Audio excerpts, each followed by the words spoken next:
네, 한 해의 마지막 주일이네요. 한 해를 마감하는 송년주일입니다.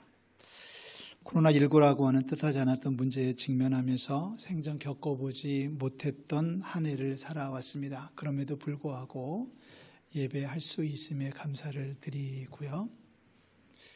또 우리를 예배자로 세워주심을 감사를 드립니다. 여기 우리 직원들, 또 교역자들, 우리 장로님들하고 해서 한 20명 정도 모여서 예배하고 계시는데 그 더 많은 숫자가 지금 가정에서 예배를 하고 계시지요. 오늘 새벽에 한 3시쯤 잠에서 깼어요. 깨가지고 이렇게 거실에 나와서 이렇게 묵상하면서 기도하면서 이렇게 시간을 보내다가 이제 새벽에 교회를 왔는데 그 새벽에 그런 생각이 들더라고요. 우리 교회가 지금 지교회를 많이 만들었다. 지교회를 많이 만들었다. 무슨 뜻인지 아시죠? 강남에도 교회가 몇 개 세워져 있고 또 저쪽 화곡동에도 교회가 몇 개 세워져 있고 일산에도 교회가 세워져 있고 신림동에도 교회가 몇 개 세워져 있고 아멘. 우리 이제 이 자리를 우리가 본점이라고 말한다면 은천 제1교회, 은천 제2교회 우리 김 집사님 내가 1교회고 박 집사님 내가 2교회고 박 권사님 내가 3교회고 그래서 우리 교회가 지금 100개 교회가 넘게 개척된 줄로 믿습니다. 제가 지금 억지를 부리고 있는 게 아니라 오늘 새벽에 그런 생각이 머릿속에 싹 스치고 지나가더라고요. 우리 이번 코로나19가 우리에게 주는 축복 가운데 하나는 우리 가정이 성소가 되는, 가정이 거룩한 장소가 되는 그러한 축복이 임하는 줄로 믿습니다. 한 해 동안 고생 많이 하셨고요. 어려울 때인데 교회를 섬겨주셨던 우리 장로님들 감사드리고 또 각 구역의 구역 리더들 감사를 드립니다. 기관의 임원들, 또 교회학교 교사들, 또 성가대 주의자를 포함해서 대장을 포함해서 여러 성가대의 대원들에게 감사드리고 여기저기서 봉사했던 순길들이 많이 계시죠. 많이 계시죠. 모든 분들에게 목사로서 감사의 인사를 드리고요. 우리 성도들의 헌신과 수고가 하나님 나라에 해같이 빛날 줄로 믿습니다. 우리 옆에 있는 분들하고 인사를 좀 하겠습니다. 가정에 계신 분들 옆에 혼자 계시나요? 옆에 있는 누구라도 있으면 한번 안아주시고 축복해 주시면 좋겠습니다. 사랑합니다. 축복합니다. 하고 인사해 주시죠. 1년 동안 반주해 주신 우리 이미경 선생님, 또 우리 이미재 주의자님 감사를 드리고요. 모든 분들이 다 감사할 수 있는, 감사를 해야 되는 대상들이에요. 우리가 일일이 다 호명하지 못해도 감사의 인사를 전합니다. 자, 2020년을 출발하면서 우리가 교회 표로 내세웠던 말씀이죠. 다 같이 읽어볼까요? 시작. 뿌리 깊은 그리스도인, 뿌리 깊은 그리스도인. 이제 한 해를 마감하면서 이제 이 질문을 또 던져보게 됩니다. 과연 우리는 뿌리가 깊은 그리스도인으로 살았는가?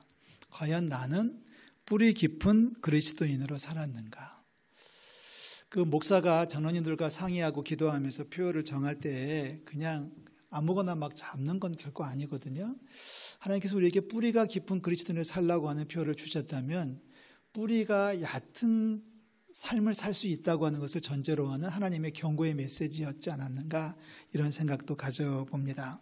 뿌리가 깊었다면 세파에 흔들리지 않았을 텐데 우리가 뿌리를 깊이 내리고 살았으면 비바람이 불어도 문제가 없었고 가뭄에도 푸르렀을 수 있었을 텐데 그리스도 안에 뿌리를 깊이 내렸더라면 힘들고 어려웠을지라도 감사와 기쁨이 넘쳐났을 텐데 하는 생각을 가지면서 오늘 예배에 올라왔습니다.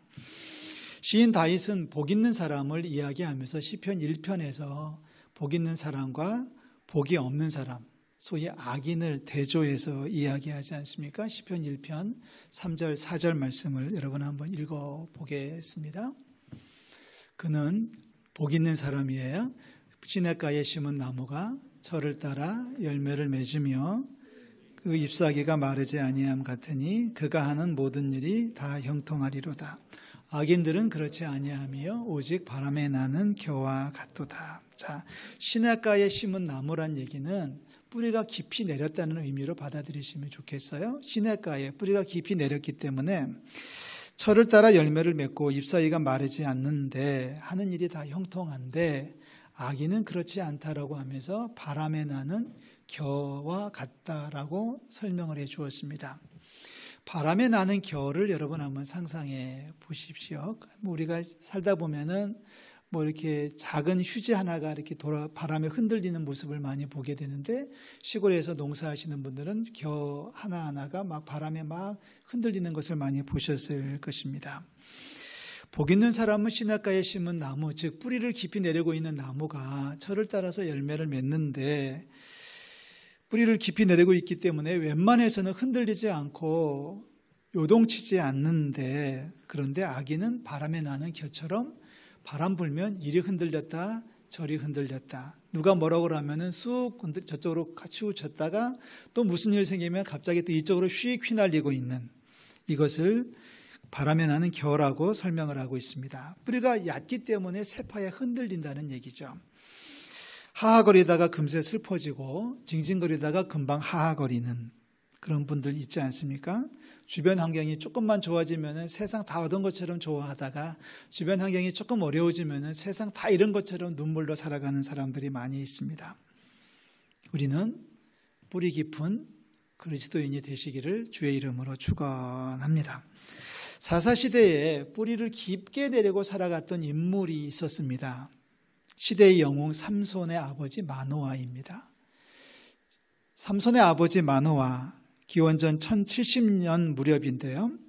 마노아는 성경에서 보여주고 있는 뿌리 깊은 하나님의 아들, 뿌리 깊은 성도의 모습을 아주 모범적으로 보여주고 있는 대표적인 인물이라고 할 수 있겠습니다. 기원전 1070년이라고 말씀드렸죠. 지금부터 3000년 전에 이스라엘은 정말 한심했습니다. 사회적 기강이 무너졌고, 그리고 영적으로도 피폐되어 있었습니다. 모든 사람들이 먹고 즐기고 우상에게 경배하고 향락을 좇아 살았던 시절입니다. 먹는 거, 마시는 거, 즐기는 거, 노는 것에 정신이 팔려있던 사람들이죠. 나라를 이끌던 사사들조차도 예외는 아니었던 것 같습니다. 여러분, 우리가 12장을 보시면 12장 8절에 보면 베들레헴의 입산이라고 하는 사사가 등장하는데, 입산이 아들이 30명이고 딸이 30명이라는 겁니다. 아들이 30명이고 딸이 30명이라면 제 생각으로는 아무리 생각해봐도 아내가 하나였을 것은 아닌 것 같아요. 그러니까 많은 여자를 거느리는 것을 그 당시에는 자랑으로 여겼고, 그것이 조금도 흉잡히는 일이 아니었고, 즐기기 좋아하고 놀기 좋아하고 쾌락을 추구하는 생활이기 때문에 심지어 나라의 지도자라고 하는 사사들조차도 많은 아내를 거느리고 있었다. 자, 그 뒤를 이어서 또 한 사람이 이제 또 사사가 되는데요. 13절에 보시면은 압돈이라는 사람이 등장하는데, 이 압돈은 아들이 40명이었다는 거예요.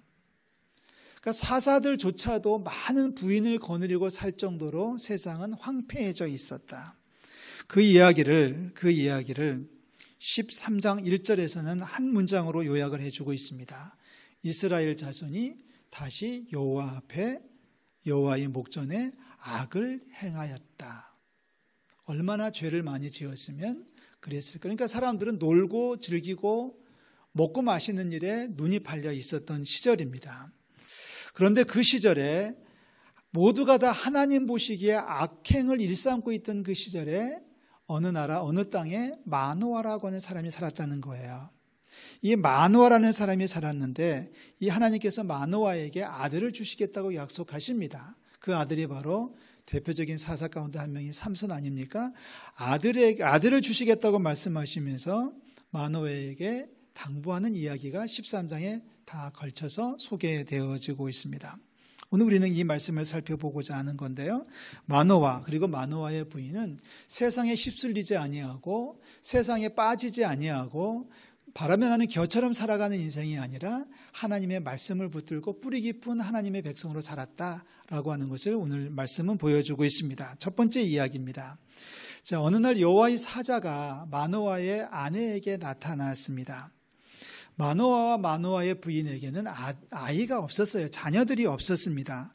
자, 자녀들이 없으면 그 당시에 남자들은 어떻게 했겠습니까? 자녀가 없으면, 자기 아내에게서 아이가 태어나지 못하면, 아들이 없으면 그 당시에 남자들은 소실을 두던 시절이란 얘기예요.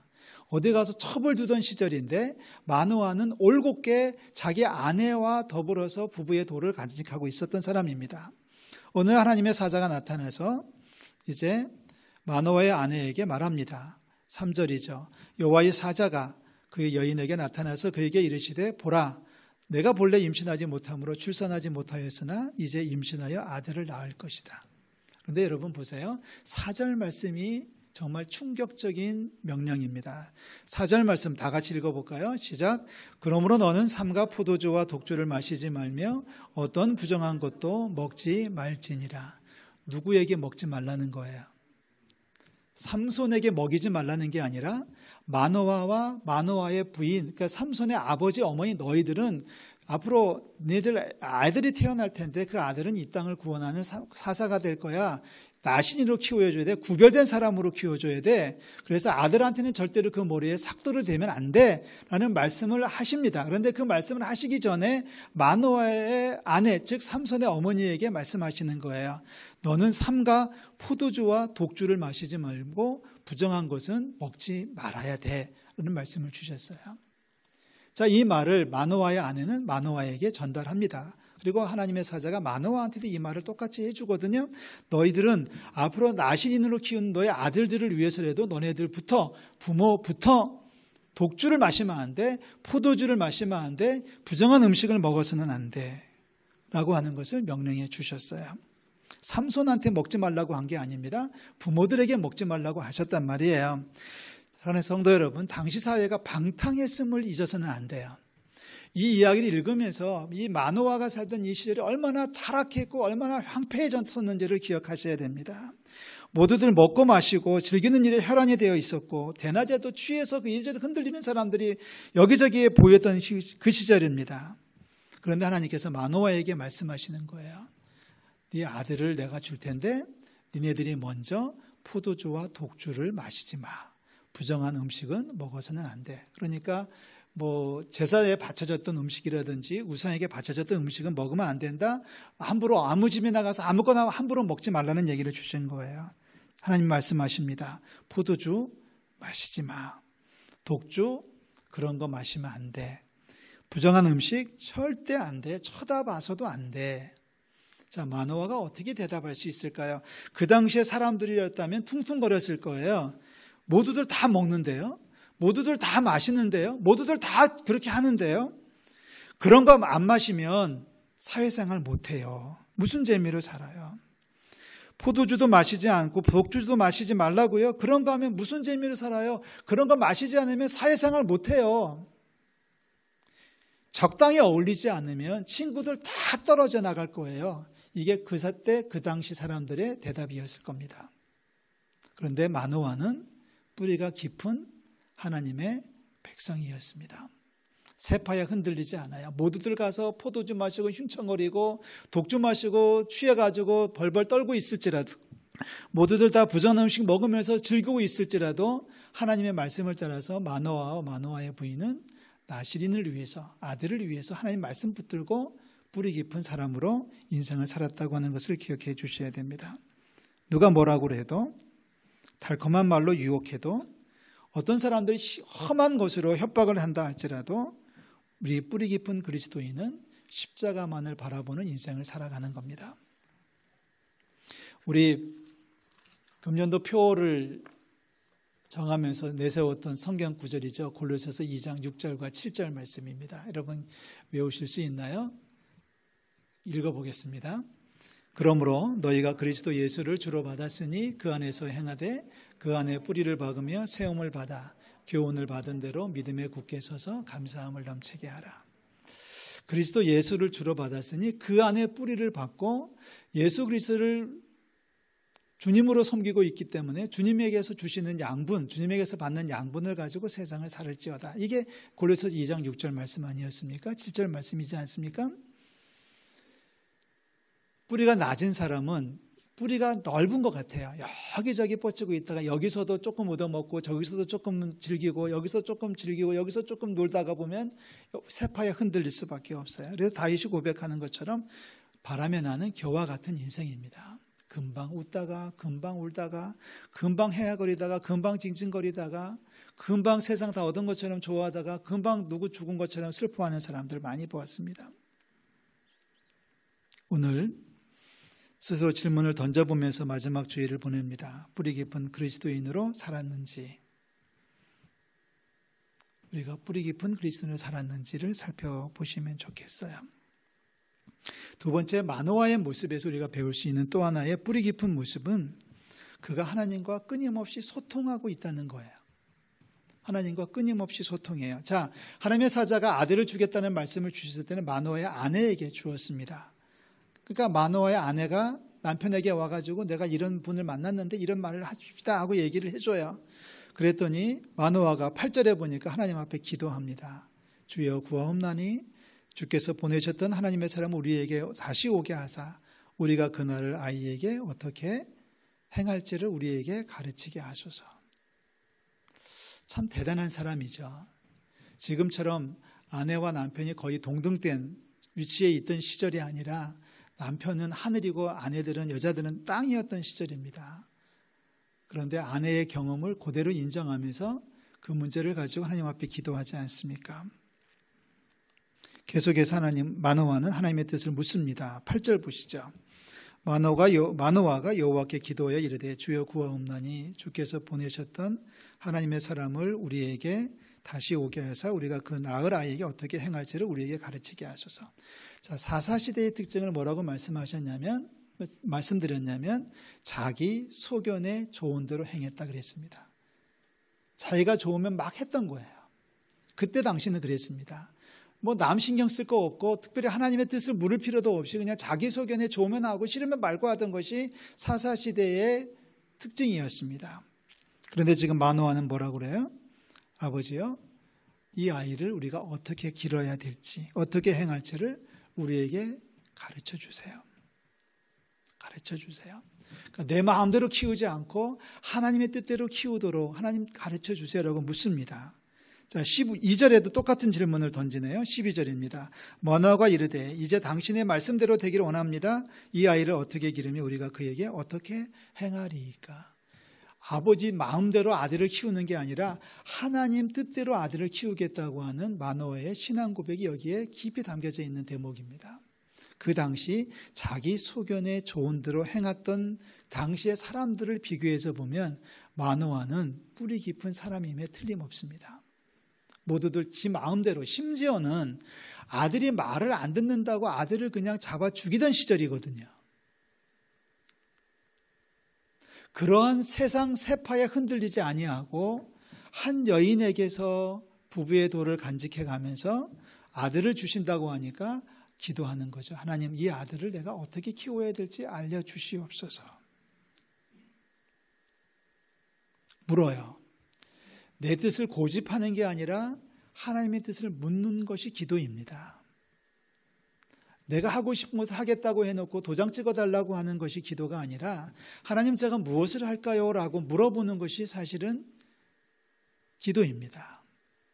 기도는 떼쓰는 게 아니라 하나님 앞에서 내 뜻을 내려놓는 게 기도죠. 그런 의미에서 본다면 마노아는 정확하게 신앙적 길을 올곧게 걸어가고 있는 거예요.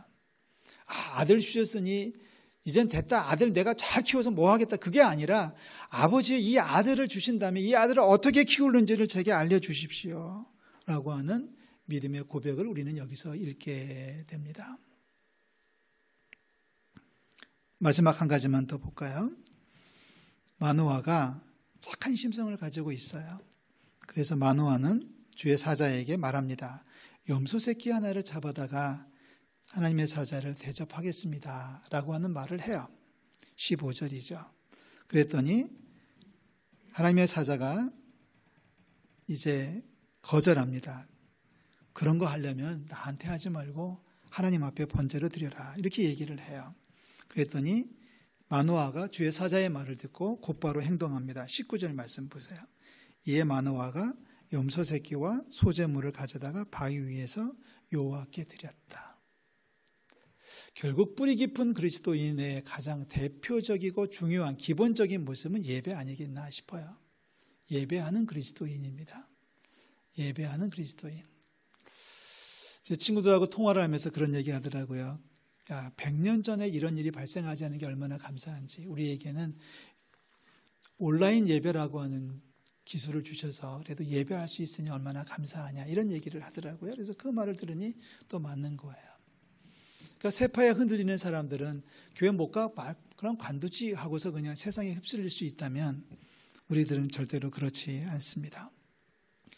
이제 뿌리 깊은 그리스도인이라는 말을 언제 또 사용할지 모르겠네요. 오늘 지나면, 오늘 예배 마치면 이게 이제 떨어져 나갈 거예요. 이게 떨어져 나가고 다음 주에 주보를 받으면 새 표어가 등장하겠죠. 그러나 여러분, 뿌리 깊은 그리스도인 절대 잊어서는 안 됩니다. 절대 놓쳐서는 안 됩니다. 뿌리가 깊지 않으면 세파에 흔들려서 바람에 나는 겨와 같다 그랬습니다. 지난 1년 영적인 의미에서 뿌리가 깊은 그리스도인으로 살았는지를 질문을 던져봅니다. 정말 하나님 말씀대로 살았는지, 그리고 하나님의 뜻을 묻는 작업을 해왔는지, 그리고 예배에 생명을 걸었는지. 저 표를 정하면서 실천 강령을 쭉 3가지를 정했는데 그 하나하나가 지금 우리에게는 너무 중요한 질문으로 다가오고 있는 거예요. 자, 표어가 내려가지만 뿌리라는 단어는 결코 잊지 마시고 뿌리 깊은 그리스도인으로 세상을 살아가는 우리 모든 성도들 되시기를 주의 이름으로 축원합니다.